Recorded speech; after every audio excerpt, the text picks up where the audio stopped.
जरा सोचिए, 8 साल पहले गायब हुई एक छोटी सी बच्ची अचानक 3000 साल पुराने मिस्र की मम्मी के ताबूत में, तो आपके मन में सबसे पहला सवाल क्या आएगा? बस इसी खौफनाक राज से शुरू होती है ली क्रोनिन की फिल्म द मम्मी की कहानी। फिल्म की शुरुआत इजिप्ट के असवान शहर से होती है, जहां रेगिस्तान के बीच सफर कर रहा ये परिवार पहली नजर में देखने पे बेहद खुश नजर आ रहा था। कार में बच्चों के बाबा उनके साथ गाना गाकर उनका सफर और भी खुशनुमा बना रहे, लेकिन उनकी माँ का बर्ताव शुरू से ही थोड़ा अजीब लग रहा था। और जैसे ही वे लोग ज्यादा जोर से गाने लगे, उनकी माँ ने गुस्से में रेडियो बंद करते हुए सबको घूर कर डांट लगा दी, जिसके बाद कार में एकदम सन्नाटा छा गया। कुछ ही देर में ये लोग अपने घर पहुंच गए। अंदर जाके लैला ने देखा कि उसकी प्यारी चिड़िया खून में पड़ी अपनी आखिरी सांसें ले रही थी। ये देख उसने तुरंत अपनी माँ को मदद के लिए बुलाया, लेकिन उसकी माँ ने बिना किसी अफसोस के उस चिड़िया को पिंजरे से निकाल के बेरहमी से उसकी तरफ। ये देख लैला बुरी तरह सहम गई, जबकि उसकी माँ के चेहरे पर एक शिकन तक नहीं आई। इसके बाद लैला के माँ बाबा घर के नीचे बने रहस्यमयी काले पिरामिड के ठीक नीचे मौजूद एक तहखाने में पहुंचते हैं, जहाँ एक रहस्यमयी प्राचीन पत्थर का ताबूत रखा था। उसका वजन इतना ज्यादा होने की वजह से लैला के बाबा को उसे खोलने के लिए भारी जंजीरों का सहारा लेना पड़ता है। ताबूत के खुलते ही लैला की माँ उसके पास जाकर यह देखने लगी कि अंदर मौजूद मम्मी कहीं जाग तो नहीं गई। तभी मम्मी के शरीर में हल्की सी हरकत होती है और उसी के साथ पूरे तहखाने के चिराग बुझ गए। यह देखकर दोनों जल्दी जल्दी दोबारा चिराग जला लेते हैं। उन्हें लगा कि शायद हवा की वजह से चिराग बुझ गए होंगे। सब कुछ सामान्य देखकर लैला की माँ को यकीन हो जाता है कि शायद मम्मी अभी नहीं जागी, लेकिन अगले ही पल मम्मी अपनी पट्टियां तोड़कर जिंदा हो उठती है। यह देखकर लैला की माँ चीख पड़ी। तभी ताबूत से जुड़ा हुक सीधा लैला के बाबा के जबड़े में जा धंसता है और अगले ही पल वे हवा में लटक गए। देखते ही देखते मम्मी उन्हें अपने ताबूत के अंदर खींच लेती है। भारी ढक्कन अपने आप बंद होते ही अंदर मौजूद मम्मी उन्हें बेरहमी से पीटने लगती है। इस घटना के कुछ समय बाद कहानी इजिप्ट के कायरो शहर पहुंचती है, जहां चार्ली अपनी गर्भवती पत्नी लारिसा और दोनों बच्चों के साथ रह रहा होता है। एक दिन बच्चों के झगड़ने की आवाज सुनकर दोनों बाहर निकलते हैं। बाहर आकर उन्होंने देखा कि सेबास्टियन ने शरारत करते हुए केटी की गुड़िया को अपने बनाए पैराशूट से बांधकर बालकनी से नीचे फेंक दिया, जिससे वह गिरकर टूट जाती है। लारिसा को अपने जॉब के लिए निकलना था, इसलिए चार्ली किसी तरह टेप लगाकर गुड़िया को वक्त ठीक कर देता है। साथ ही उसने केटी से वादा भी किया कि बाद में उसे नई और उससे भी अच्छी गुड़िया दिलाएगा। लेकिन केटी का गुस्सा अभी शांत नहीं हुआ था। उसे लगने लगा कि उसके माँ बाबा हमेशा सेबास्टियन का ही पक्ष लेते हैं। इसी बात से नाराज होकर वह गुस्से में बगीचे में खेलने चली जाती है। बगीचे में पहुंचते ही उसकी नजर बाढ़ की दूसरी तरफ खड़ी एक अजनबी औरत पर पड़ती है। पहले तो केटी को लगा कि शायद वह उसकी दोस्त लैला है, लेकिन पूछने पर वह औरत खुद को लैला की माँ और एक मैजिशियन बताती है। केटी का भरोसा जीतने के लिए वह उसे फूलों से एक छोटा सा जादू का खेल दिखाती है, फिर उसकी पसंदीदा कैंडी भी दी। शुरुआत में केटी को यह सब अच्छा लगता है, लेकिन कुछ ही पल बाद वह घबराकर घर लौटने की बात कहने लगी। तभी वह औरत जाने से पहले उसे अपने बगीचे का एक सेब पकड़ा देती है। केटी के सेब लेते ही बगीचे के बाहर खड़ी मैजिशियन धीरे धीरे अपनी असली चाल चलना शुरू कर देती है। वह अपनी आंखें बंद करके तांत्रिक मंत्र पढ़ने लगती है। अगले ही पल उस सेब के अंदर से एक कीड़ा निकलकर सीधा केटी के मुंह में घुस गया, जिससे दम घुटते ही केटी जमीन पर बेहोश होकर गिर पड़ती है। उधर घर के अंदर चार्ली को अमेरिका में उसकी नई नौकरी पक्की होने की खुशखबरी मिली। इस खबर ने उसे बेहद खुश कर दिया था, लेकिन जैसे ही चार्ली की नजर केटी के डॉल हाउस पर पड़ी, उसे कुछ अजीब महसूस होता है। डॉल हाउस के अंदर ढेर सारे कैंडी के रैप। सबसे हैरानी की बात यह रही कि ये कैंडी न तो चार्ली लाया था और न ही लारिसा। बस यही बात उसके मन में शक पैदा कर गई। चार्ली फौरन सेबास्टियन से पूछता है कि ये कैंडी कहां से आई। जवाब में सेबास्टियन ने बताया कि केटी की एक नई दोस्त अक्सर बगीचे में उससे मिलने आती है और उसी ने केटी को ये सारी कैंडी दी। जब तक चार्ली भागकर बगीचे में पहुंचा, तब तक बहुत देर हो चुकी होती है। केटी का वहां कहीं कोई निशान नहीं था। पीछे बस टूटी हुई बाढ़ और उसके पीछे जाता एक सुनसान रास्ता। घबराया हुआ चार्ली तुरंत सड़क पर दौड़कर आसपास के लोगों से केटी के बारे में पूछने लगता है। तभी रेतीले तूफान का अलार्म बज उठा। इसी बीच उसकी नजर एक औरत पर पड़ती है, जो एक बच्ची को लेकर भाग रही थी। चार्ली बिना एक पल गवाए उसके पीछे दौड़ पड़ा। काफी दूर तक पीछा करने के बावजूद तेज आंधी और चारों तरफ मची अफरा तफरी का फायदा उठाकर वह औरत उसकी आंखों से ओझल हो गई। इसके बाद चार्ली और लारिसा सीधे पुलिस स्टेशन पहुंचते हैं, जहां डिटेक्टिव डालिया इस मामले की जांच कर रही थी। दोनों ने उसे पूरी घटना बताते हुए केटी के डॉल हाउस से मिले कैंडी के रैपर भी दिखाए, लेकिन डालिया के बॉस को सबसे पहले इसी परिवार पर शक होता है कि कहीं केटी के गायब होने के पीछे उसके अपने माँ बाबा का ही हाथ तो नहीं। उनकी बातचीत का कुछ हिस्सा चार्ली भी समझ गया, जिसे सुन वह गुस्से से भर उठता है। पुलिस ने अपनी तरफ से हर मुमकिन कोशिश करी, लेकिन केटी का कोई सुराग नहीं मिला। वक्त गुजरता गया और देखते ही देखते इस घटना को पूरे 8 साल बीत जाते हैं। अब चार्ली का परिवार न्यू मैक्सिको में रहने लगा था। इतने साल गुजरने के बाद भी उन्होंने केटी का कमरा बिल्कुल वैसा ही सजो के रखा था। इस बीच उनके घर में एक और बेटी ने जन्म लिया, जिसका नाम माया रखा जाता है। लारिसा की कैथोलिक माँ कार्मेन भी अब उन्हीं के साथ रहने लगी थी। केटी के गायब होने के बाद से इस परिवार ने कभी कहीं घूमने जाने के बारे में नहीं सोचा। उधर इजिप्ट के पूर्वी रेगिस्तान में एक लड़का अपनी साइकिल ठीक कर रहा होता है। तभी उसके पीछे अचानक एक हवाई जहाज दुर्घटनाग्रस्त हो जाती है। तेज धमाका सुनते ही वह उसकी तरफ दौड़ पड़ा। वहां पहुंचने पर उसे पायलट की लाश जमीन पर पड़ी दिखाई दी और पास ही उसकी आंख। लेकिन जैसे ही उसने ऊपर नजर उठाई, दूसरा पायलट पेड़ में बुरी तरह लटका दिखाई देता है। यह खौफनाक मंजर देख वह घबराकर वहां से भागने लगता है, लेकिन कुछ ही दूर जाकर उसका पैर फिसलते ही वह सीधे एक विशाल पत्थर के ताबूत के सामने गिर पड़ता है। इस घटना के कुछ वक्त बाद हम देखते हैं कि 2 रिसर्चर्स उस रहस्यमयी ताबूत की जांच कर रहे होते हैं। उन्होंने हर तरह की मशीन से उसके अंदर देखने की कोशिश की, लेकिन उन्हें कोई कामयाबी नहीं मिलती। आखिरकार वे उसे खोलने का फैसला करते हैं। इतना अजीब ताबूत उन्होंने अपनी जिंदगी में पहली बार देखा था। ताबूत खुलते ही अंदर उन्हें एक मम्मी दिखाई देती है। धीरे धीरे वे उसके ऊपर लिपटी कपड़े की पट्टी हटाने लगे, जिन पर अजीब तांत्रिक मंत्र लिखे थे। उसके हाथों के नाखून असामान्य रूप से लंबे थे, लेकिन सबसे चौंकाने वाली बात यह रही कि इतने साल पुरानी होने के बावजूद उसकी चमड़ी बिल्कुल ताजा लग रही थी। और जैसे ही वे उसके चेहरे से कपड़ा हटाते हैं, सभी हैरान रह गए, क्योंकि अंदर कोई बूढ़ी मम्मी नहीं बल्कि एक जवान लड़की थी। रिसर्चर्स ने अभी उसकी तस्वीरें लेना शुरू ही किया था कि तभी वह मम्मी जाग उठती है। उसकी आंखें पूरी तरह काली हो गई और उसके मुंह से कीड़े निकलने लगे। अगले ही पल वह अपने ताबूत के अंदर पूरी तरह तड़पते हुए जोर जोर से चीखने लगती है। उधर न्यू मैक्सिको में चार्ली और लारिसा को अमेरिकन एम्बेसी से फोन आया कि केटी जिंदा मिल गई है। ये खबर सुनते ही दोनों बिना देर किए कायरो के लिए रवाना हो गए। अस्पताल पहुंचने पर एक डॉक्टर ने चार्ली और लारिसा को पहले ही चेतावनी दे दी कि केटी ने कई सालों तक कुपोषण, मानसिक सदमे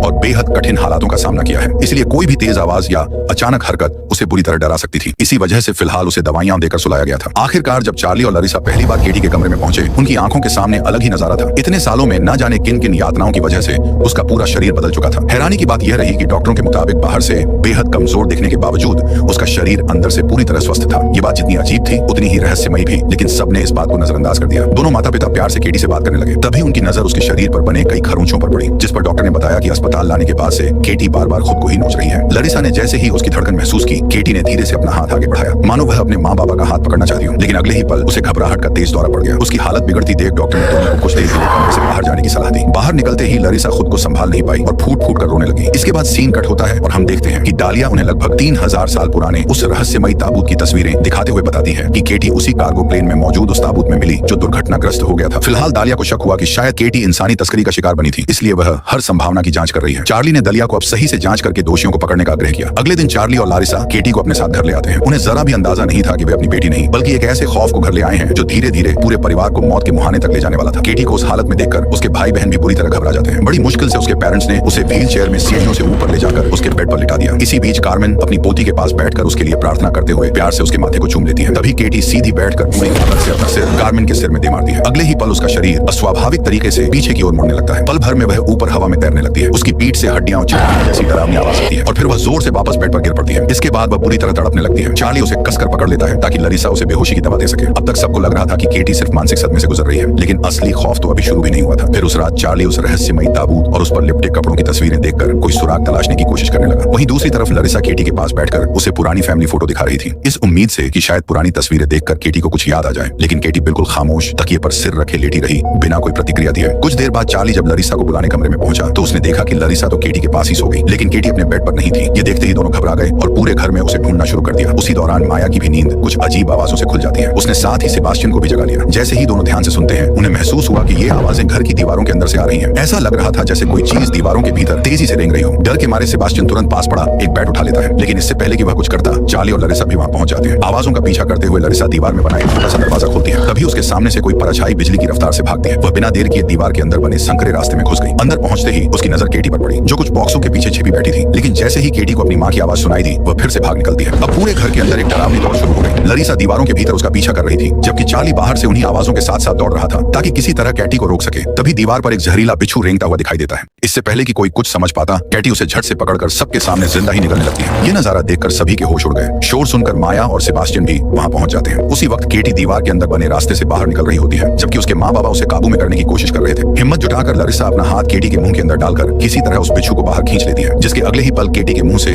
अजीब सी हरे रंग की उल्टी बाहर निकल आती है। दूसरी सुबह चार्ली बच्चों को स्कूल छोड़ने के लिए घर से निकलता है, लेकिन दरवाजा खोलते ही उसकी नजर घर के बाहर खड़े कई भेड़ियों पर पड़ी। वे रास्ता छोड़ने का नाम ही नहीं ले रहे थे। आखिरकार उसे कई बार हॉर्न बजाने से वे रास्ते से धीरे धीरे हट जाते हैं। स्कूल पहुंचने पर चार्ली ने दोनों बच्चों को फिलहाल केटी की घर वापसी की बात किसी को भी बताने से मना कर दिया। तभी सेबास्टियन फिर वही सवाल पूछ बैठा कि आखिर उसकी बहन के साथ इतने सालों में हुआ क्या। लेकिन चार्ली के पास इस सवाल का कोई जवाब नहीं था। वह सिर्फ इतना ही कह सका कि उसे खुद भी कुछ समझ नहीं आ रहा। उधर बाथरूम में कार्मेन केटी के बाल संवार रही थी, लेकिन कंघी करते ही उसके बाल लगातार झड़ने लगे और लारिसा उसके हाथ पैरों के नाखून काट रही थी। तभी उसे एक अजीब सी आवाज सुनाई दी। उसने ध्यान से देखा कि जिन पैरों के नाखून उसने अभी अभी काटे थे, वही नाखून अब केटी के मुंह के अंदर है। ये देखकर वह बुरी तरह डर जाती है। इसी बीच चार्ली केटी के कमरे की दीवार में बनी खिड़की पर ताला लगा रहा होता है। तभी उसकी नजर गलीचे के नीचे पड़े एक खून के दाग पर गई। शक होते ही उसने गलीचा हटाकर देखा तो नीचे का नजारा देखकर उसके होश उड़ जाते हैं। फर्श पर एक काला चिपचिपा पदार्थ फैला हुआ था जो धीरे धीरे लकड़ी को गलाता जा रहा था। उधर लारिसा केटी का आखिरी नाखून काटने की कोशिश कर रही थी, लेकिन वह नाखून इतना सख्त था कि उसे काफी जोर लगाना पड़ा। इसी दौरान नाखून के साथ उसकी काफी सारी चमड़ी भी उखड़ गई। दर्द के बावजूद केटी के चेहरे पर कोई प्रतिक्रिया नहीं हुई। तभी अचानक पूरे घर में कार्मेन की चीख गूंज उठी। आवाज सुनते ही चार्ली दौड़कर बाथरूम की तरफ भागा। वहां पहुंचकर उसने देखा कि कार्मेन और लारिसा दोनों जमीन पर गिरी हुई हैं, लेकिन केटी वहां मौजूद नहीं। उसी समय ऊपर से किसी के भागने की आवाज आती है। चार्ली के मुड़कर देखने पर केटी सीढ़ियों से नीचे भागती हुई दिखाई पड़ी। पास की दीवार पर खून से बना एक हाथ का निशान भी साफ नजर आ रहा था। चार्ली बिना देर किए उसके पीछे दौड़ पड़ता है। जैसे ही उसने वहां का दरवाजा खोला, सामने का मंजर देखकर उसके कदम वहीं रुक जाते हैं। केटी जमीन पर बैठी अपने ही पैर पर लोहे की एक रॉड बार बार मार रही थी, मानो वह अपना पैर शरीर से अलग कर देना चाहती हो। उसके चेहरे पर दर्द साफ दिखाई दे रहा था, लेकिन वह रुकने का नाम ही नहीं ले रही थी। किसी तरह चार्ली उसे रोकने में कामयाब हो जाता है। इसके बाद केटी को फिर से दवा देकर शांत किया गया। उसके पैर पर पट्टी बांधकर उसे दोबारा बेड पर लिटा दिया जाता है। लेकिन अब तक चार्ली और लारिसा दोनों समझ चुके थे कि केटी के साथ जो कुछ हो रहा था उसके पीछे कोई साधारण वजह नहीं थी। चार्ली का मानना था कि केटी को किसी स्पेशल हॉस्पिटल में भर्ती कर देना चाहिए, लेकिन लरिसा ने साफ इनकार कर दिया। वह अपनी बेटी को दूसरी बार खोने का जोखिम बिल्कुल नहीं उठा सकती थी। इसी बात को लेकर दोनों के बीच कॉरिडोर में बहस छिड़ गई। बातों ही बातों में चार्ली को एहसास हुआ कि लरिसा आज भी केटी के गायब होने का जिम्मेदार उसे ही मानती है। अपनी सफाई में चार्ली ने कहा कि उसे भी उस रहस्यमयी कैंडी वाली औरत के बारे में कुछ नहीं पता था। ये सुनकर लरिसा और भी टूट गई। उसने बिना कुछ कहे दरवाजा चार्ली के मुंह पर बंद कर दिया। उधर कमरे के अंदर लरिसा केटी के पास बैठकर उससे बात करने की कोशिश करती है। उसने बार बार चाहा कि केटी उसे कुछ बोले, लेकिन जब कोई जवाब नहीं मिला तो गुस्से और बेबसी में उसे हल्का सा झकझोर देती है। जवाब में केटी ने अचानक से उसके मुंह पर थूक दिया। इसी बीच बाथरूम में चार्ली को केटी की उखड़ी हुई चमड़ी का एक टुकड़ा मिलता है। ध्यान से देखने पर उसे उस पर कुछ अजीब निशान दिखाई पड़े। वह तुरंत अपनी मेज पर जाकर उस चमड़ी की परतें अलग करता है और यह देखकर हैरान रह गया कि उन पर बने निशान बिल्कुल वही थे जो मम्मी के ताबूत पर लिपटे कपड़े पर बने हुए थे। अगले दिन चार्ली उन निशानों की तस्वीरें लेकर एक लाइब्रेरी के प्रोफेसर के पास पहुंचता है। तस्वीरें देखते ही प्रोफेसर ने बताया कि यह प्राचीन मिस्र की एक भाषा है, लेकिन प्रोफेसर को हैरानी हुई कि आखिर ये निशान उसे मिले कहां से। जिसके जवाब में चार्ली ने उनसे सिर्फ इतना आग्रह किया कि वो किसी भी तरह इनका मतलब पता लगाने की कोशिश करें। उसी रात चार्ली केटी का हाथ पकड़कर उसके पास बैठा रहा। वह रोते हुए उससे माफी मांग रहा था कि तभी उसे एक अजीब सी क्लिक करने की आवाज सुनाई देती है। ध्यान से सुनने पर उसे एहसास हुआ कि केटी के मुंह से निकल रही ये आवाजें दरअसल मॉर्स कोड है। वह तुरंत एक नोटबुक निकालकर सारे सिग्नल लिखने लगा। फिर उसे ढूंढने पर केटी की पुरानी चीजों में रखी मॉर्स कोड गाइड मिल जाती है। जब उसने उन सिग्नलों को डिकोड किया तो बार बार सिर्फ एक ही नाम सामने आता है, लिली। यह पता चलते ही चार्ली ने तुरंत दलिया को फोन किया। बातचीत के दौरान दलिया ने उससे पूछा कि क्या उसके किसी जान पहचान वाले या फिर केटी की किसी दोस्त का नाम लिली था। ये सवाल सुनते ही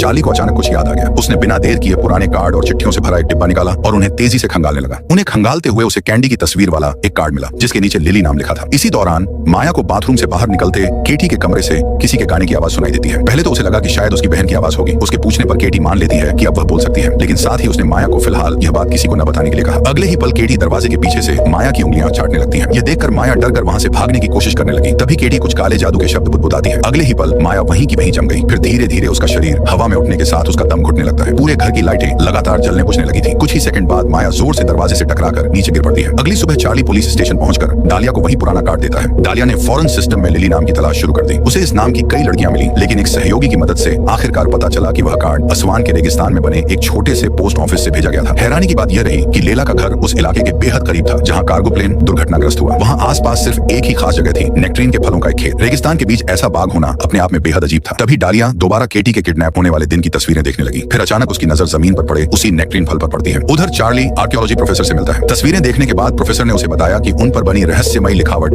वाकई हायरेटिक भाषा में है और यह लिखावट ताबूत में रखी मम्मी के शरीर पर लिपटे कपड़ों पर बनी लिखावट से मेल खाती है। उन शब्दों को पढ़ने पर एक नाम बार बार सामने आता है, नास्मारानियन। इसके बाद प्रोफेसर ने प्राचीन इजिप्शियन मॉन्स्टर्स पर हुई एक इंटरनेशनल लेक्चर की रिकॉर्डिंग चलाई। उस रिकॉर्डिंग के मुताबिक नास्मारानियन एक बेहद प्राचीन राक्षस था जो परिवारों को तबाह कर देता था। वो एक इंसान से दूसरे इंसान के शरीर में जाकर नफरत और विनाश फैलाता था। उसे रोकने का सिर्फ एक ही तरीका था, वही पवित्र मंत्र जो मम्मी के शरीर पर लिपटे कपड़ों पर लिखे गए थे। उन कपड़ों को उस इंसान के शरीर पर लपेट दिया जाता था जिसके अंदर यह राक्षस मौजूद हो, ताकि नास्मारानियन हमेशा के लिए उसी के भीतर कैद रहे। उधर स्कूल में माया का व्यवहार अचानक पूरी तरह बदल चुका था। वो बेवजह अपनी टीचर की बेइज्जती करने लगी। उसी वक्त हम देखते हैं कि घर पर लेटी केटी हल्की सी मुस्कुरा रही होती है, क्योंकि असल में वही अपनी छोटी बहन को दूर बैठकर कंट्रोल कर रही थी। इसी दौरान इजिप्ट में दालिया उस रहस्यमयी खेत तक पहुंची। उसने पहले घर का मुख्य दरवाजा खटखटाया, लेकिन अंदर से कोई जवाब नहीं मिलने पर उसे मजबूरन घर के पिछले वाले दरवाजे से अंदर दाखिल होना पड़ा और वो अंदर जाते ही हर कमरे की तलाशी लेने लगती है। कुछ देर छानबीन करने के बाद उसकी नजर एक कमरे में रखे छोटे से पिरामिड और उसके साथ लगे एक अजीब चेन मैकेनिज्म पर गई। मशीन चलाते ही तहखाने का गुप्त रास्ता खुल जाता है। नीचे उतरकर दालिया उसी जगह जा पहुंची जहां कभी मम्मी का ताबूत रखा हुआ था। तहखाने की जांच करने के बाद उसने दोबारा आकर किसी को फोन करने की कोशिश की, लेकिन वहां बिल्कुल भी सिग्नल नहीं थे। तभी उसका ध्यान सामने खुले दरवाजे पर गया। उसे वहां किसी की मौजूदगी का एहसास होता है। वह तुरंत अपनी गन निकालकर खुद को पुलिस बताते हुए उसे बाहर आने की चेतावनी देती है। इतने में सामने खड़ा साया भागने लगा। तभी अचानक उस मैजिशियन ने चाकू से दलिया पर हमला किया। अपनी जान बचाने के लिए दलिया ने मजबूरन उस पर गोली चला के उसे घायल कर दिया। इसके बाद दालिया उसे केटी के बारे में पूछने की कोशिश करने लगी, लेकिन तभी उसकी नजर दरवाजे पर खड़ी लेला पर पड़ती है। लेला उसे देखते ही वहां से भाग निकली। ये देख दालिया ने उसके पीछे दौड़ लिया। काफी देर तक पीछा करने के बाद दालिया ने लेला को एक चट्टान के किनारे जाकर घेर लिया, लेकिन लेला वहां लगातार जमीन खोदती रहती है। उसे रोकने के लिए दालिया ने हवा में एक गोली चलाई। तभी लेला ने अपने हाथ में पकड़ा हुआ एक छोटा सा बॉक्स दिखाया जिसे उसने अभी अभी जमीन के अंदर से निकाला था। जब दालिया ने उस बॉक्स को खोला तो उसके अंदर से एक पुरानी टेप मिली जिस पर साफ साफ केटी का नाम लिखा होता है। उधर लरिसा के बाथटब में पानी भरने के दौरान नल से साफ पानी की जगह काला पानी निकलने लगता है। यह देख वह घबराकर तुरंत बेसमेंट में जाके पूरे पानी का सिस्टम बंद करने की कोशिश करती है। वहां उसे पाइपों के अंदर से कुछ अजीब आवाजें भी सुनाई देती हैं। इन सब के बीच उसकी नजर चार्ली द्वारा लाए गए कार्ड और बाकी कागजों पर भी पड़ती है। वहीं दूसरी तरफ चार्ली बच्चों को स्कूल से लेकर घर लौट रहा होता है। पूरे रास्ते माया बार बार वही गंदी गालियां दोहरा रही थी जो उसने स्कूल में अपनी टीचर को कही थी। ये देख चार्ली समझ जाता है कि कुछ ठीक नहीं, इसलिए उसने सेबास्टियन को समझाया कि फिलहाल स्कूल में हुई इस पूरी घटना के बारे में लरिसा को कुछ न बताए। वहीं घर पर कार्मेन केटी के पास बैठकर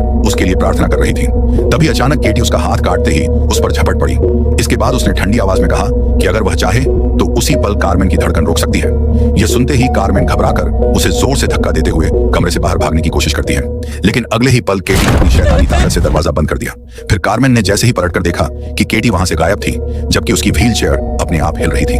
केटी उसके पीछे जा खड़ी हुई और जोर से धक्का देकर उसे जमीन पर गिरा दिया। गिरने का झटका इतना तेज था कि कार्मेन के नकली दांत मुंह से बाहर जा गिरे। घबराई हुई कार्मेन तुरंत अपना जीसस का क्रूसीफिक्स पकड़कर प्रार्थना करने लगती है, लेकिन केटी से समझती है। फिर वह अपनी शक्तियों से कार्मेन के गले में पड़ी माला कसते हुए उसे एहसास दिलाती है कि मरना लोगों की सोच से कहीं ज्यादा मजेदार है। इतना कहते ही उसने कार्मेन को खिड़की से बाहर फेंक दिया।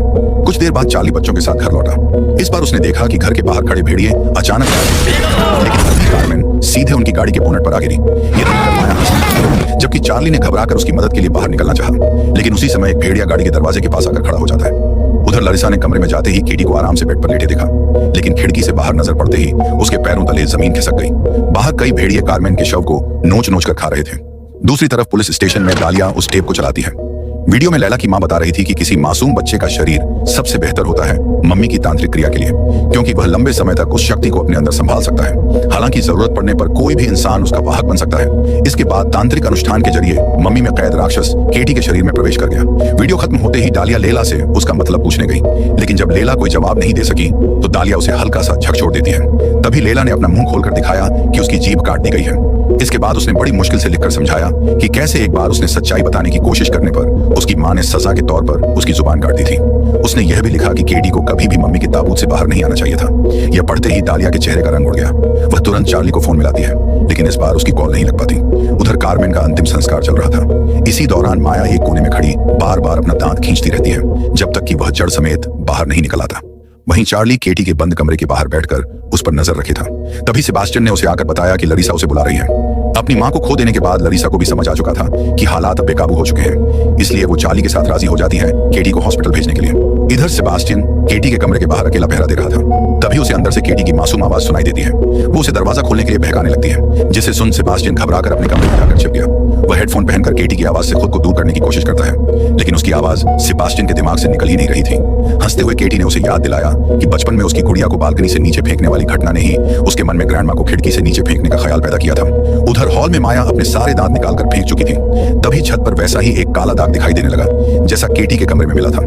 कुछ ही पल बाद केटी अंदर से छत तोड़कर बाहर हॉल में निकल आती है। नीचे माया कार्मेन के ताबूत के पास जाकर उसके मुंह से एक धागा खींचने लगी है। धागा बाहर आते ही कार्मेन का मुंह खुल गया और जैसे ही माया ने हंसते हुए अपने माँ बाप की तरफ देखा तो वो दंग रह गए, क्योंकि उसके मुंह में अब कार्मेन के दांत लग चुके थे। इसी बीच गलती से एक आदमी उसे टकरा जाता है, जिस पर माया उसकी गर्दन काटने के इरादे से झपट पड़ी। ये देख लोग उसे पकड़कर रोकने की कोशिश करने लगते हैं। इसी मौके का फायदा उठाकर केटी छत पर रेंगते हुए कार्मेन के ताबूत तक पहुंच के सीधे ताबूत के अंदर कूद कार्मेन के शरीर पर टूट पड़ती है, जैसे वो मरने के बाद भी उसके पीछे पड़ी हो। ये देख घबराई लरिसा केटी को कॉफिन से बाहर खींचने के लिए दौड़ पड़ती है, लेकिन तभी ताबूत का स्टैंड टूटने की वजह से दोनों के शरीर जमीन पर गिर पड़े। उसी पल माया दोबारा सामान्य हो गई, जबकि केटी बेखौफ होकर कार्मेन के घावों से बहता हुआ खून जमीन से छाटने लगी। अंतिम संस्कार के बाद केटी को व्हील चेयर से मजबूती से बांध दिया गया और उसके कमरे की खिड़की भी पूरी तरह सील कर दी जाती है। अब चार्ली हर वक्त उसके कमरे में बैठकर उस पर नजर रखने लगा था, लेकिन इतनी सख्त निगरानी भी केटी की रहस्यमयी शक्तियों को नहीं रोक पाती। वह दूर बैठे सेबास्टियन को बार बार अपना सिर बेड से टकराने पर मजबूर करने लगती है। दूसरे कमरे में लरिसा सामान पैक कर रही थी, जबकि माया घर छोड़ के दूसरी जगह शिफ्ट होने की वजह से अपनी मां से बेहद नाराज थी। तभी अचानक केटी की व्हील चेयर अपने आप काम करने लगी। इसी दौरान घर की घंटी बजती है। दरवाजे पर दालिया खड़ी थी। वह अपने साथ वही पुरानी टेप लेकर आई थी और लेला की मां द्वारा इजिप्शियन भाषा में कही गई हर बात का मतलब समझाती है। दालिया ने बताया कि कोई भी इंसानी शरीर हमेशा के लिए उस राक्षस को अपने अंदर कैद नहीं रख सकता, इसलिए उसे काबू में रखने के लिए बार बार एक नया शरीर तैयार करना पड़ता है। मैजिशियन के परिवार पर जब से यह श्राप लगा तब से अब तक 82 बार किसी इंसान को मम्मी बनाने वाली यह काली तांत्रिक क्रिया की जा चुकी है। मैजिशियन ने यह वीडियो इसलिए रिकॉर्ड किया ताकि आने वाली पीढ़ियां भी इस डरावनी प्रक्रिया को आगे बढ़ा सके। इसके बाद वीडियो में केटी को मम्मी के ताबूत के ऊपर हवा में लटका हुआ दिखाया जाता है। उसके ठीक पास पिछली मम्मी भी रखी हुई थी। जैसे ही लेला की मां ने मंत्र पढ़ना शुरू करे वह मम्मी जाग उठी और अगले ही पल उसने अपने मुंह से निकला काला तरल पदार्थ सीधे केटी के मुंह में उगल दिया, जिसके बाद वहां मौजूद लोग केटी के पूरे शरीर को उन जादुई कपड़ों से लपेटकर उसे मम्मी के ताबूत के अंदर बंद कर देते हैं। ये सब दिखाने के बाद दालिया समझ गई कि उस राक्षस को हमेशा जमीन के नीचे कैद रखना जरूरी था, लेकिन अब वह आजाद होकर लोगों के बीच घूम रहा है। उसी समय केटी ने अपनी शक्तियों से सेबास्टियन को अपने पास बुलाया। सेबास्टियन खिड़की तोड़कर उसके कमरे के अंदर जा पहुंचता है। फिर वह केटी की मदद करते हुए उसके शरीर से पूरी पुरानी चमड़ी उतारने लगा, जिसके नीचे से उसकी नई चमड़ी बाहर आने लगी। उधर लैरिसा लारिसा ये सब देख घबराकर अपनी बेटी को बचाने के लिए दौड़ पड़ी, लेकिन तभी डालिया को ऊपर से किसी के चलने की आवाज सुनाई देती है। उसे बिल्कुल भी अंदाजा नहीं था कि कार्मेन अपने ताबूत से बाहर निकल चुकी थी। यह समझते ही डालिया तुरंत ऊपर भाग के लारिसा के साथ केटी के कमरे का दरवाजा खोलने की कोशिश करने लगती है। इसी बीच बाहर एक भयानक तूफान पूरे घर को अपनी चपेट में ले चुका था। वहीं दूसरी तरफ चार्ली अब भी लिविंग रूम में टीवी के सामने खामोश बैठा था। तभी उसे पीछे से किसी की आवाज सुनाई दी। जैसे ही उसने पलट कर देखा, उसके होश उड़ जाते हैं। सामने कार्मेन बैठी अपने ही अंतिम संस्कार का खाना खा रही। फिर वह गंदे इशारों से चार्ली को अपने पास बुलाने लगी, लेकिन तभी लारिसा की मदद के लिए चीख सुनते ही चार्ली बिना एक पल गंवाए वहां से दौड़ पड़ता है। उधर लारिसा और डालिया मिलकर दरवाजा खोलने की कोशिश कर रही थी। वे लगभग कामयाब होने ही वाली थी कि तभी केटी ने अपनी शक्ति से दोनों को जोर से पीछे धकेल दिया। कुछ पल बाद वही दरवाजा अपने आप खुलने लगा। अंदर झांकते ही उनके रोंगटे खड़े हो गए, क्योंकि केटी अपने पूरे राक्षसी रूप में हवा में तैर रही थी। फिर केटी ने ऊपर आते चार्ली पर हमला करके उसकी चमड़ी का एक टुकड़ा काट लिया। यह देख लारिसा और डालिया किसी तरह केटी को खींचकर पीछे कर देते हैं। गुस्साई केटी ने डालिया को सीढ़ियों से नीचे धकेलकर अपनी मां लारिसा के सिर पर हमला कर देती है। फिर चार्ली की चमड़ी निकलने के बाद